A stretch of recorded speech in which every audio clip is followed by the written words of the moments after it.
রবিনের মাথার চুলগুলো রবিন লক্ষ্য করে কিরকম রুক্ষ সূক্ষ্ম হয়ে গেছে।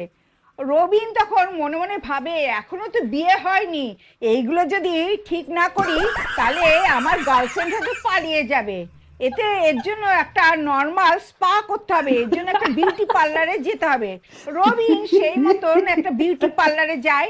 এক বিউটিশিয়ান রবিনের চুলগুলো দেখে, হাত দিয়ে তো সেই বিউটিশিয়ানকে আমরা আটকে উঠবে, দিয়ে বলবো ওমা আপনার চুলগুলো তো একবার ড্যামেজ হয়ে গেছে, এগুলো তো সবই ঝরে পড়বে, দিয়ে তো একবার টাক মাথা হয়ে যাবে, এর জন্য স্পেশাল ট্রিটমেন্ট, ওজন ট্রিটমেন্ট করতে হবে।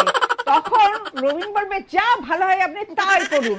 এখন গ্যাস দিয়েছে না ওজন দিয়েছে রবিন কিছুই জানে না, একটা বিল ধরিয়ে দিয়েছে।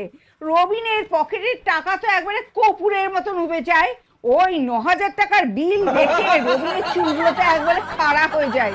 রবিন তখন মনে মনে ভাবতে থাকে এই কোন স্পেশাল স্পা আর রবিনের এই খাড়া চুলকে সোজা করতে পারবে না।